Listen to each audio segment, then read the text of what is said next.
Jadi ada dua pertanyaan. Pertanyaan pertama terkait diferensiasi dari produknya seperti apa. Mengingat tadi kalau di first impression Mas Abdi juga thank you Pak Abdi atas appreciate-nya terhadap line up produk kita ya Pak ya. Saking banyaknya pilihannya semakin banyak variasi istilahnya. Tapi jadi pertanyaannya apa sih yang membedakan stylo terhadap produk yang lain?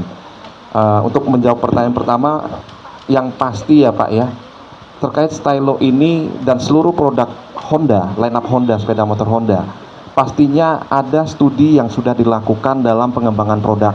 Terus khususnya juga segmentasi konsumennya, khususnya juga terhadap behavior atau kecenderungan dari keinginan customer dan banyak sekali hal. Nah, poin pertama dari stylo ini yang ditonjolkan adalah pastinya dari sisi desain. Ya, karena memang untuk stylo ini mengusung tema dari premium fashionable terkait dengan motor Honda, karena memang arahnya ke retro. Jadi kalau kita bandingkan dengan produk kita yang lain seperti Vario ya, seperti juga mungkin kalau kita bandingkan dengan CBX yang memang segmentasi dan desainnya lebih ke sport touring. Jadi arah dari produk ini khususnya stylo adalah bagaimana produk ini menjawab kebutuhan dari segmen customer kami yang ingin tampil secara prestignya dari sisi premium fashionable dan sisi retronya Pak. Itu poinnya dari sisi stylo ini. Pastinya untuk stylo ini kalau Bapak Ibu lihat kita cukup berani ya Pak ya. Jadi tampilan secara motornya ini sudah menggunakan banyak sekali ornamen atau beberapa warna-warna yang lebih berbeda dibandingkan dengan produk kita di tipe lainnya seperti Vario ya. Ini kita ada warna hijau ya. Jadi kalau untuk bajunya nanti ya Mas Abdi nanti kita coba usulkan ya Mas Abdi. Termasuk juga beberapa kaitan terhadap mungkin tadi ada penjelasan untuk beberapa aksesoris yang menjawab kebutuhan untuk eksistensi dari customer kami. Jadi kalau saya simpulkan produk ini cukup lekat terhadap bagaimana PT Astra Honda Motor dan kami selaku main dealer memberikan jawaban kepada segmen customer yang ingin eksis, terutama bagaimana mereka menonjolkan dari sisi retro karena memang mengusung dari premium fashionable-nya itu sendiri. Pastinya kita juga ingin menyematkan mungkin secara teknologi ya, dari tadi Mas Monjeng juga ada menanyakan, Pak ini 160, kalau kita bicara retro, ini 160 ini luar biasa ya. Mungkin dengan segmen motor yang sama, kita secara CC kami pastikan kita cukup unggul ya, dan kami cukup optimis ya. Dan sekaligus menjawab untuk pertanyaan kedua terkait dengan target sales stylo. Sementara untuk stepping awal memang kami akan mengejar minimal 500 Pak. Tapi tidak menutup kemungkinan, dan terima kasih juga atas support dari teman-teman media ya Bapak Ibu sekalian, bahwasanya informasi yang disampaikan kepada seluruh customer dan seluruh potensial customer dari all new Honda Stylo 160 ini ternyata anemonya cukup baik. Sampai saat ini inden cukup banyak ya. Kami juga mungkin menyampaikan secara resmi permohonan maaf karena belum bisa memenuhi seluruh kebutuhan customer terkait dengan kebutuhan unit ini, karena sampai detik ini Pak Jeffrey tadi 160 ya Pak ya, sekarang sudah hampir mencapai 200 Pak. Mungkin untuk pertanyaan dari Pak Abdi demikian Pak yang bisa saya sampaikan. Mungkin dari Pak Monjeng saya akan minta support dari Pak Diki selaku Technical Service Manager di Astra Motor NTB. Silakan Pak Diki. Atau Pak Jeffrey ada yang mau di... Oke, baik. Terima kasih. Tadi, pertanyaannya. Wah, ini pertanyaannya udah 3 aja nih, beranak ini. Masih ada. Oke, selamat siang Mas Monjeng.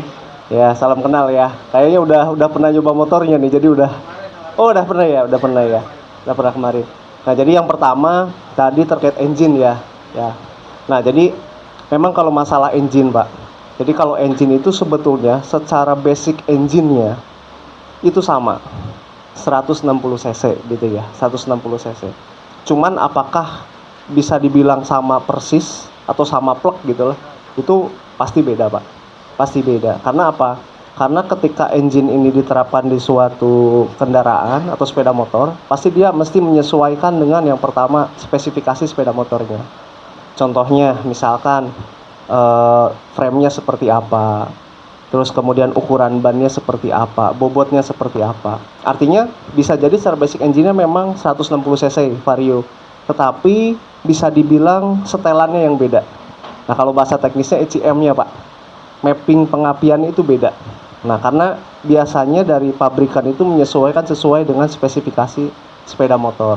Artinya kita memastikan meskipun engine-nya sama, tetap nyaman dikendarai. Makanya ada beberapa dalam tanda kutip setelan-setelan yang disesuaikan dengan spesifikasi dari sepeda motornya. Seperti itu, Pak. Nah, terus yang kedua tadi bobot. Nah ini menarik.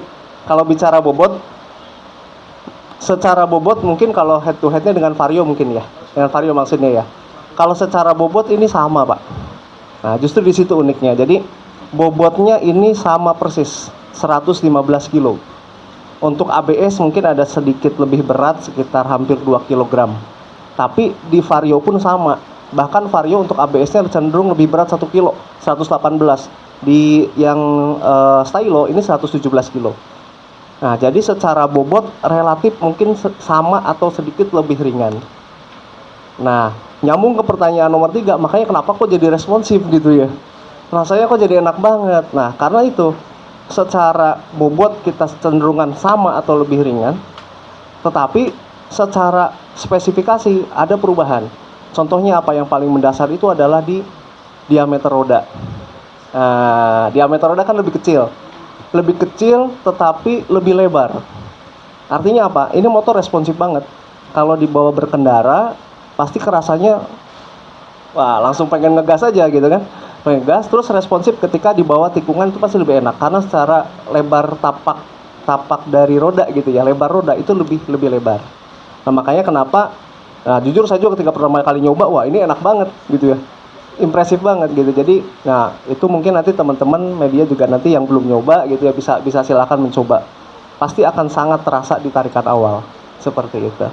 Semoga bisa menjawab, Mas Bajeng. Oh, satu lagi sama rangka ya. Rangka Saya betul, kelupaan Bapak. ya dulu ini ya. Rangka. Nah, ini emang lagi banyak ya pertanyaan tentang rangka. Jadi, kalau bicara masalah rangka, kita masih tetap memakai rangka ESAF, Bapak Ibu ya. Kenapa? Karena basicnya adalah rangka ESAF ini banyak keuntungannya.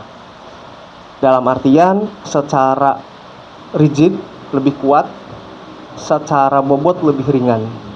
Sehingga otomatis motor lebih responsif. Nah, jadi tetap kita memakai rangka ESAF.